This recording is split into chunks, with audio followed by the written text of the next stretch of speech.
ప్రభు నామమున అందరికీ స్థుతులు చెల్లించుకుంటున్నాం, ప్రార్థించుకున్నాం.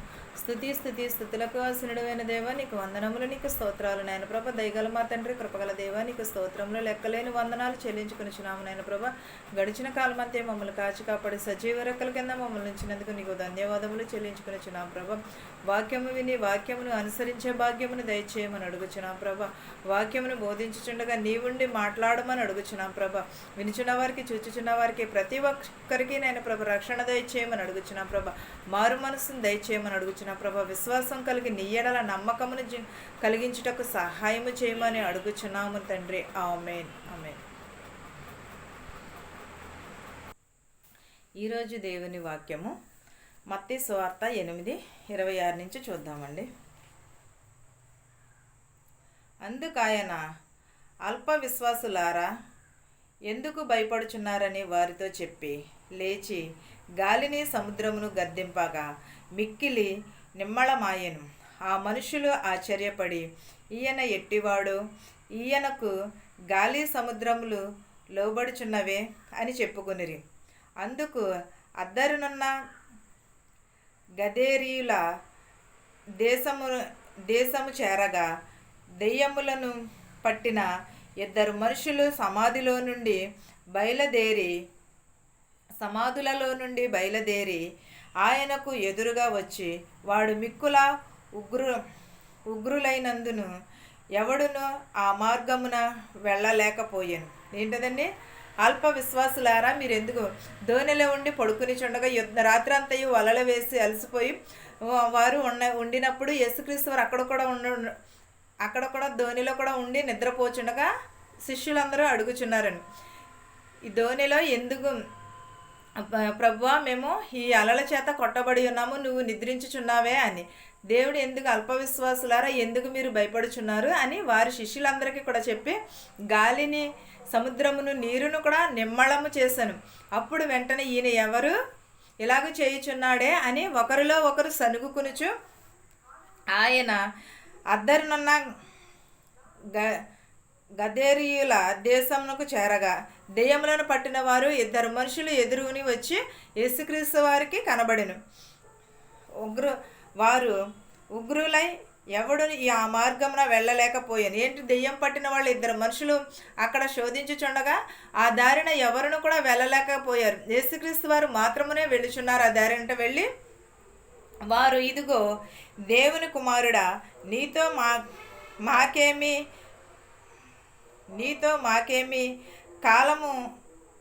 కాలము రాకమునిపే మమ్మును బాధించుటకు ఇక్కడికి వచ్చితివా అని కేకలు వేసిరి. ఏంటని?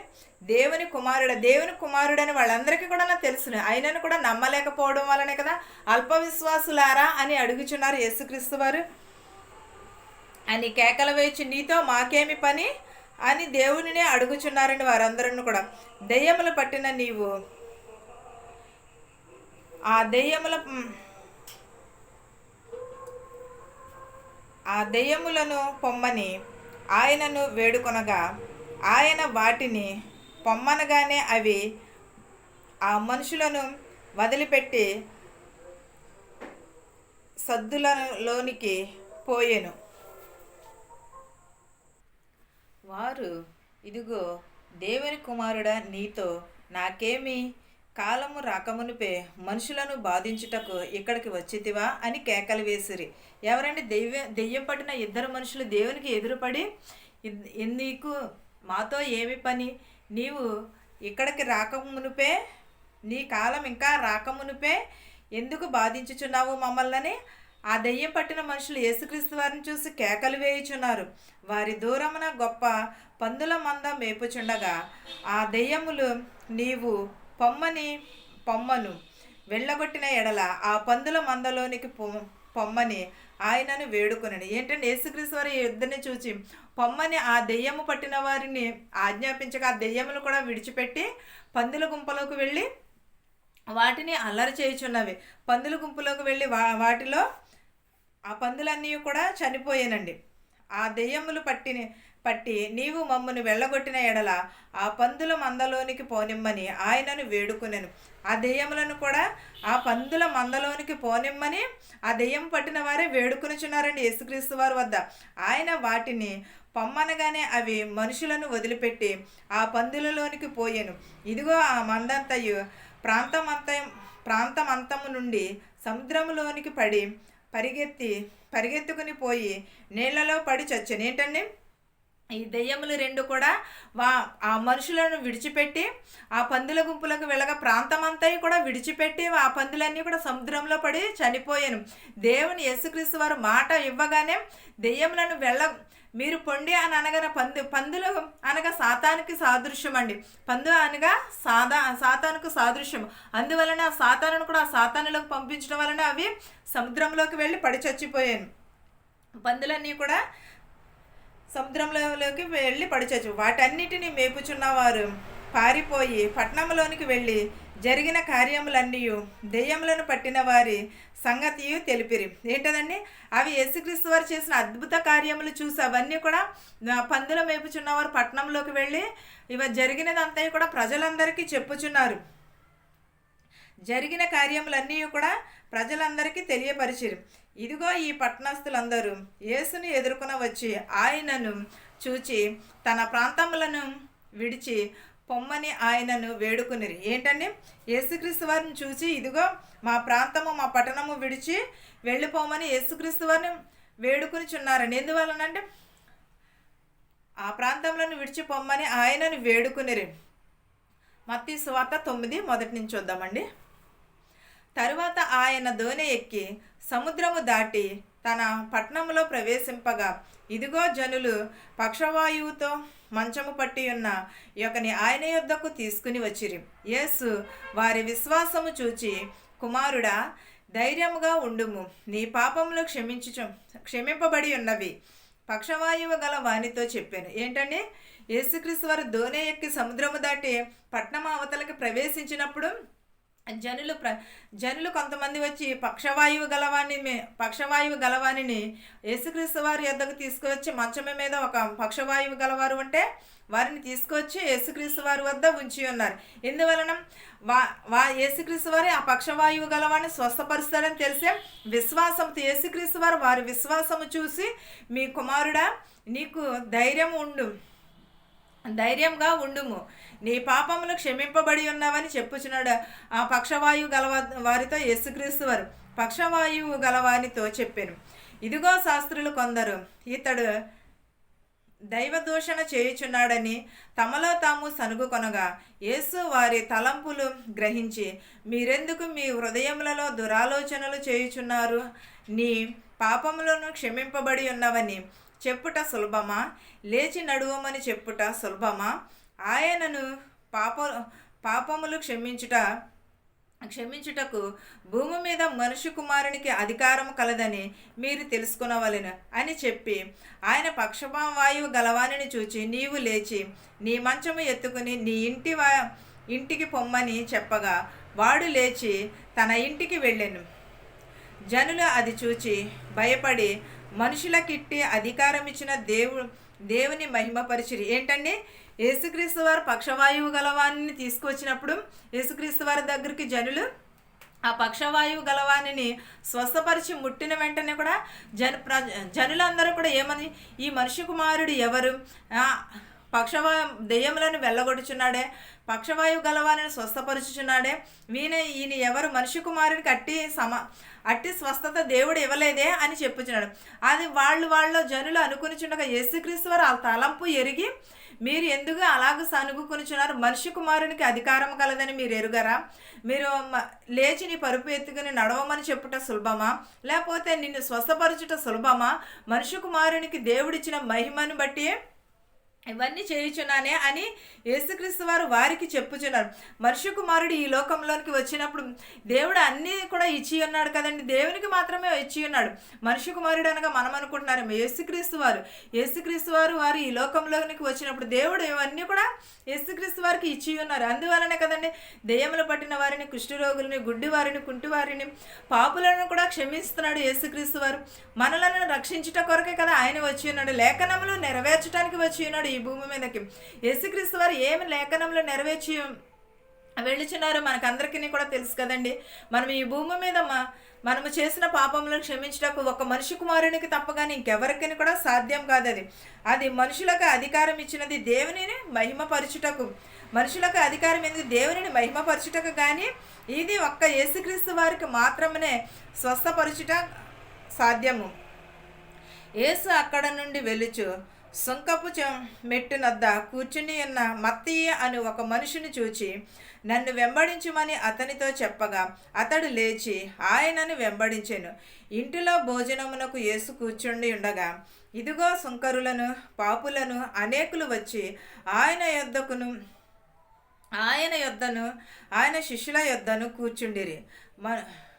పరిసయ్యులు అది చూచి మీ బోధకుడు సుంకరులతోనూ పాపులతోనూ కలిసి ఎందుకు భోజనము చేయుచున్నాడని ఆయన శిష్యులను అడిగిరి. ఏంటదండి? అక్కడ నుండి యేసుక్రీస్తు వారు వెళ్ళి మెట్టునద్దను కూర్చుని ఉండగా సుంకరులను వీళ్ళందరూ కూడా వెళ్ళిచుండగా మత్తయి అని ఒక మనుషుడు యేసుక్రీస్తు వారికి కనబడి ఉన్నాడు. వెంటనే నన్ను వెంబడించుమని ఆ యేసుక్రీస్తు వారు మత్తయికి చెప్పిన వెంటనే ఇంటిలో భోజనమునకు యేసు కూర్చుండి ఉండగా సుంకరులను, పాపులను అనేక మంది వచ్చి ఆయన యొద్దకు వచ్చి శిష్యుల యొద్దకు కూడి వచ్చి పరిసయ్యులు అది చూచి ఏమనుచున్నారు? మీ బోధకుడు సుంకరులతోనూ పాపులతోనూ కలిసి భోజనము చేయుచున్నాడని. ఎందువలన? యేసుక్రీస్తు వారు ఈ లోకమునకు ఎందుకునే వచ్చి ఉన్నారు? పాపులను రక్షించటకు కదండి. వారి మధ్యన కూర్చుని భోజనం చేయటం తప్పని సుంకరులను, పరిసయ్యులను అడుగుచున్నారు యేసుక్రీస్తు వారిని. ఆయన మాట విని రోగులనే కానీ ఆరోగ్యము గలవారికి వైద్యుడు అక్కరలేదు. ఏంటండి? రోగము గలవానికే తప్పగాని ఆరోగ్యము గలవారికి ఎంత మాత్రమును కూడా వైద్యుడు అక్కర్లేదు. అలాగే పాపము చేసిన వారిని రక్షించుటకే కానీ పాపము చేయు నీతిమంతులకు ఏ మాత్రమును కూడా యేసుక్రీస్తు వారు రక్షించుటకు రాలేదు. అయితే నేను పాపులను పిలువవచ్చితిని కానీ నీతిమంతులను పిలువ రాలేదని చెప్పుచున్నాడు. ఏంటంటే పాపులను పిలువవచ్చితిని కానీ నీతిమంతులను పిలువటకు రాలేదు. కానీ బలిని కోరను అను వాక్య భావం ఏమిటో మీరు వెళ్ళి నేర్చుకునుడని చెప్పాను. నేను కనికరము కోరుచున్నాను కానీ బలిని కోరనని దాని భావం ఏమిటో మీరు తెలుసుకునుడని ఆ శిష్యులకు అందరికీ కూడా చెప్పుచున్నారు. జనులందరికీ కూడా యేసుక్రీస్తు వారు చెప్పుచున్నారు. పరిసయ్యులు మోమున తరచుగా ఉపవాసము చేయుచున్నాము తరచుగా చేయుచున్నాము కానీ నీ శిష్యులు ఉపవాసము చేయరు. దీనికి హేతువేమని ఆయనను అడగగా యేసు పెండ్లి కుమారుడు తమతో కూడా నుండు కాలమున పెండ్లి ఇంటి వారు దుఃఖపడగలరా? పెండ్లి కుమారుడు వారి యొద్ద నుండి కొనిపోబడు దినములు వచ్చును. అప్పుడు వారు ఉపవాసము చేతురు. ఎవడనూ పాత బట్టకు కొత్త బట్ట మాసిక వేయడు. వేసిన ఎడల ఆ మాసిక బట్టలను వెలితిపరచును. చిరుగు మరి ఎక్కువగును. మరియు పాత తిత్తులలో కొత్త ద్రాక్షారసము పోసిన ఎడల తిత్తులు పిగిలి ద్రాక్షారసము కారిపోవును, తిత్తులు పాడగును. అయితే కొత్త ద్రాక్షారసము కొత్త ద్రాక్ష తిత్తులలోనే పొయ్యవలను. ఏంటదండి? పాపులను పిలువవచ్చితిరి కానీ నీతిమంతులను నేను పిలువ రాలేదని యేసుక్రీస్తు. మీరు కనికరమును కోరుచున్నాను కానీ నేను బలిని కోరను. అందుని బట్టి మీరు దీనిలో ఉన్న వాక్య భావం ఏమిటో మీరు వెళ్ళి తెలుసుకునుడని శిష్యులకు యేసుక్రీస్తు వారు చెప్పుచున్నారు. పరిసయ్యులు యోహానునికి చెప్పుచున్నారు. మేము ఉపవాసం ఉంటున్నామే, శిష్యుల ఉపవాసం ఉంటున్నామే, దీనిని హేతువేమని అడగగా యేసుక్రీస్తు వారు అన్నారు, పెండ్లు జరుగుచున్నప్పుడు అక్కడ ఎవరైనా ఉపవాసం ఉంటారా? ఉండరు కదా. మంచి శుభకార్యం జరిగిందనుకోండి, అక్కడ ఉపవాసము ఉండరు ఎవరును కూడా. ప్రతి ఒక్కరును కూడా భోజనమునకు సిద్ధపాటు చేసి దాన్ని పెండ్లి కుమారుడు మనం పెండ్లి విందుకి వెళ్ళిన ఎక్కడైనా ఒక శుభకార్యం జరిగింది అనుకోండి, మనం వెళ్ళామనుకోండి, అక్కడ మనము అన్నీ కూడా సిద్ధపాటు చేసి ఉంచుతారు. అంతేగాని అక్కడికి వెళ్ళి ఉపవాసం ఉండి మనం రాం కదా, తృప్తిగా భోజనం చేసి వస్తాము. అలాగే దేవుడు కూడా కరికనమును కోరుచున్నాడు కానీ బలిని కోరట్లేదు. అది వాక్య భావం ఏమిటనేది మీరు చదివి తెలుసుకున్నాడని జనులతో చెప్పుచున్నాడు. జనులనగా ఎవరో కాదండి, మనలకే యేసుక్రీస్తు వారు చెప్పుచున్నాడు, ప్రజలకు చెప్పుచున్నాడు, శిష్యులకు చెప్పుచున్నాడు. శిష్యులన్నా మనమే, ప్రజలన్నా మనమే. ఎవరో ఎక్కడి నుంచో రారు, నాకు కాదులే శిష్యులకి అంటున్నారు కదా, వాళ్ళకి చెప్తున్నారని చాలామంది అలాగే అజ్ఞానంలో ఉండిపోతున్నారు. అలాగే కాదు, శిష్యులు అనగా మనమే, మనతోటే యేసుక్రీస్తు వారు చెప్పుచున్నారు. ఇవన్నీ కూడా అనుసరించి మనం పెండ్లి విందుకు మనము ద్రాక్షారసం తీసుకుంటున్నామండి. రోజును వాటిలోనే పోస్తే ఏమవుతుంది, అది పాడైపోయి ఇంకిపోతుంది ద్రాక్షారసం. అలాగే మనము ఒక్క చిరుగు ఉన్నదనుకోండి, ఆ చిరుగుకి వేరే ఇప్పుడు నలుపు ఉన్నదనుకోండి, నలుపు రంగు చిరుగుకి తెలుపు రంగు వేస్తే ఏమవుతుంది, అది అచ్చంగా తెలిసిపోతుంది. అలాగే మనము కూడా కొత్త తిత్తులలో కొత్త ద్రాక్షారసం వేసుకుని తాగుతాం కానీ పాత తిత్తులలో వేసుకుని తాగం కదండి. వేసుకుని తాగితే అది చిల్లడి పాడైపోతుంది. అలాగే మన పాపములు కూడా అంతే. మనము పాపము చేస్తున్నాం కదా, ఎవరు చూడట్లేదు కదా అని అనుకోవచ్చు, కానీ దేవుడు చూస్తున్నాడు. ప్రతి ఒక్కటి కూడా నిన్ను నన్ను కూడా దేవుడు కంపల్సరీ చూస్తున్నాడు. దేవునికి సాటు మరుగైనది ఏమాత్రమును లేదు. దేవునికి అసాధ్యమైనది ఏంది. దేవుడు కనికరమును మాత్రమును కొని దేవుడు ఈ లోకమునకు ఎందుకు వచ్చినాడు, పాపులను రక్షించుటకు కానీ నీతిమంతులను రక్షించుటకు కాదు.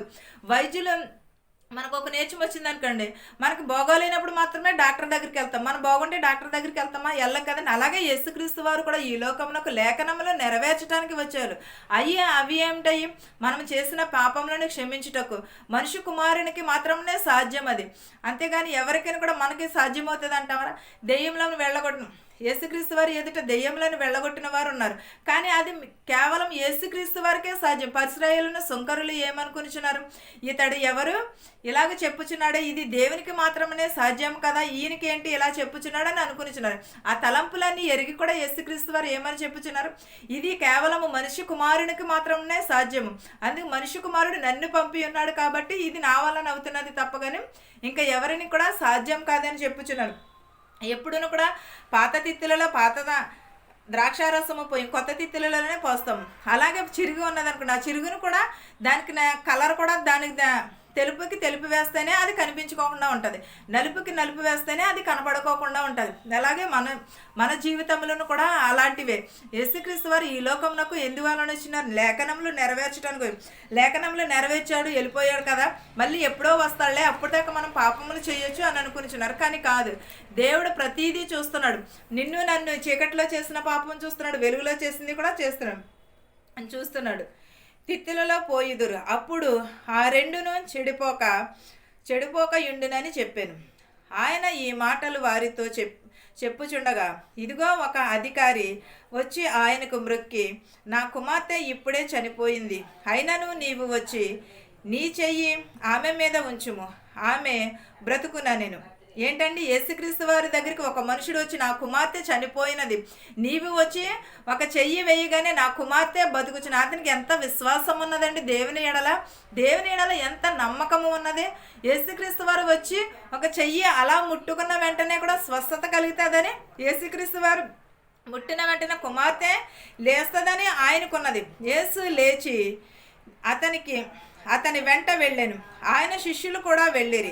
ఆ సమయమున ఇదిగో 12 సంవత్సరముల నుండి రక్తస్రావము గల రోగము గల ఒక స్త్రీ నేను ఆయన పై వస్త్రము మాత్రమే ముట్టితే బాగుపడుదునని అతనితో అనెను.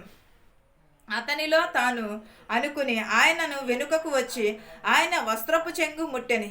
ఎలాగండి, యేసుక్రీస్తు వారి యొద్దకు నా కుమార్తె చనిపోయినది అని చెప్పుచుండగా 12 సంవత్సరముల నుంచి రక్తస్రావము కలిగిన స్త్రీ యేసుక్రీస్తు వారిని చూచి నేను వస్త్రము ముట్టుకున్నచో స్వస్థత పొందేనని తమలో తామే అనుకునిచున్నది. నేను పై వస్త్రమును మాత్రమే ముడితే బాగుపడతానని తనలో తాను అనుకుని ఆయన వెనుక నుంచి ఆయన వస్త్రపు చెంగు ముట్టెను. యేసు వెనుకకు తిరిగి ఆమెను చూచి, కుమారి, నీవు ధైర్యంగా ఉండుము, నీ విశ్వాసము నిన్ను బాగుపరిచినని చెప్పగా ఆ గడియ నుండి ఆ స్త్రీ బాగుపడని. ఏంటండి, ఆయన ఇలా ముట్టుకొని బాగుపడినది. నీ విశ్వాసము నిన్ను స్వస్థపరిచాను, నువ్వు బాగుపడదు, నువ్వు వెళ్ళి ధైర్యంగా ఉండుమని ఆమెతో, ఆ స్త్రీతో యేసుక్రీస్తు వారు చెప్పుచున్నారు. అంతలో యేసు ఆ అధికారి ఇంటికి వచ్చి పిల్లన గ్రోవులను వాయించుచు వారిని గోలు చేయుచుండు జన సమూహమును చూచి, ఏంటదండి, అంతలోనే యేసు ఆ అధికారి ఇంటికి వచ్చి పిల్లన గ్రోవు వాయించుచు వారిని గోలు చేయుచుండిరి. జన సమూహం అంతయు కూడా చూచిచుండిరి. స్థలమియుడి, ఈ చిన్నది నిద్రించుచున్నదే గాని చనిపోలేదని వారితో చెప్పగా వారు ఆయనను అపహాసించిరి. జన సమూహమును పంపివేసి ఆయన లోపలికి వెళ్ళి ఆమె చెయ్యి పట్టుకొనగానే ఆ చిన్నది లేచెను. ఈ సమాచారము దేశమంతటను వ్యాపించను. ఏంటండి, ఆ తండ్రి వచ్చి చెప్పుచున్నారు కదండి యేసుక్రీస్తు వారికి, నా కుమార్తె చనిపోయినది, నీవు వచ్చి ముట్టినచో నా కుమార్తె బ్రతుకునని.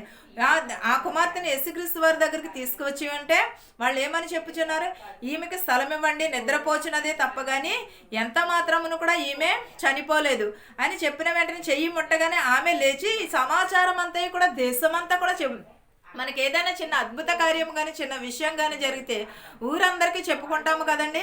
అలాగే జనులు ప్రజలు అందరూ కూడా చూసిన వారందరూ కూడా ఈ చనిపోయిన కుమార్తెని లేచిపోయి ఉన్నాడు యేసుక్రీస్తు వారు అని జన సమూహం అంతా కూడా చెప్పుకొనిచున్నారు.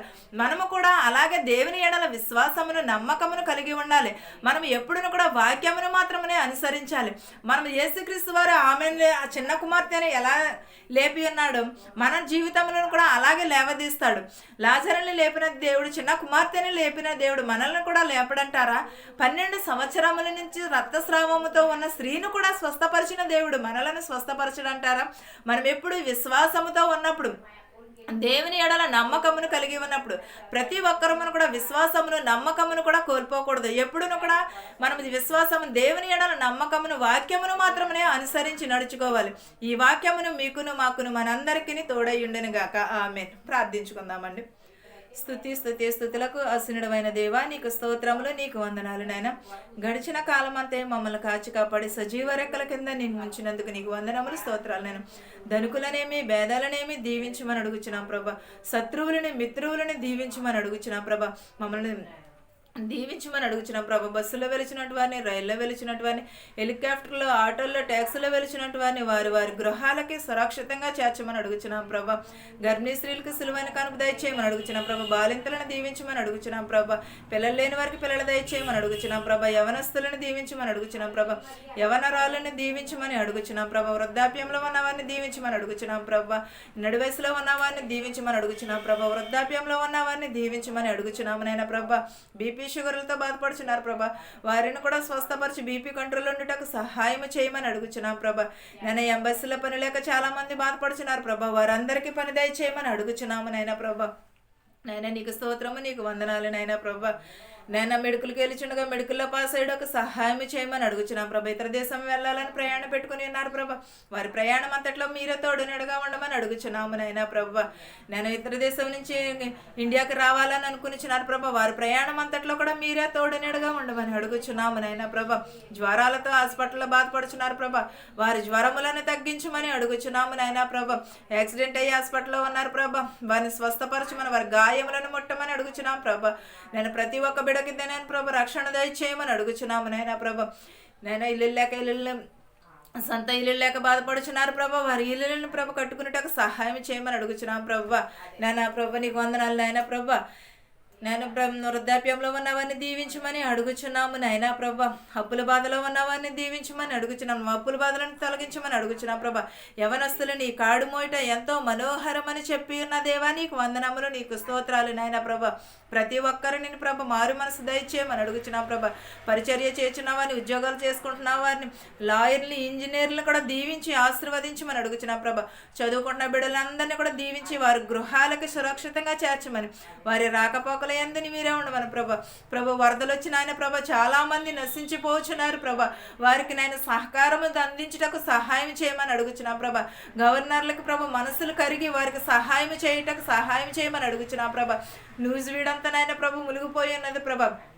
వారికి కూడా సహాయం అందుటకు సహాయం చేయమని అడుగుచున్నాం ప్రభా. నీకు సాధ్యం కానిదంటిది ఏదీ లేదు నా ప్రభా. విజయవాడ అంతయు కూడా మునిగిపోయినది ప్రభా. అమరావతి కూడా నాయన ప్రభా అలాగే ఉన్నది నేను ప్రభా. వరదలు వచ్చి చాలా మంది కట్టుకుపోచ్చు, కూడి లేక బట్టలు లేక నేను ప్రభా చాలా మంది బాధపడుచున్నారు ప్రభా. వారికి తిండి దొరుకుటకు సహాయం చేయమని, వారికి వసతులు అందుటకు సహాయం చేయమని అడుగుచున్నాం ప్రభా. నీకు మాత్రమే సాధ్యం నాయన ప్రభా. ఎంతో మంది వరదలలో కొట్టుకుపోచున్నారు నాయన ప్రభా. వారిని కాపాడుటకు సరైన పరికరములు అందించుటకు సహాయం చేయమని అడుగుచున్నాం ప్రభా. ప్రతి ఒక్కరికి నాయన ప్రభా శాంతిని సమాధానమును దయచేయమని అడుగుచున్నాను తండ్రి ప్రభా. ప్రతి ఒక్క కుటుంబంలో శాంతిని సమాధానం దయచేయమని అడుగుచున్నాను తండ్రి. ఆమేన్.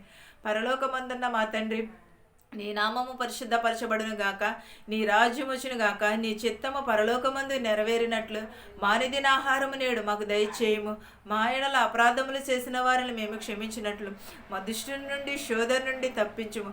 రాజ్యమును, శక్తియు, మహిమయు నిరంతరము నీవే ఉన్నావు మా తండ్రి. ఆమేన్. ఆమేన్. అందరికీ వందనాలు.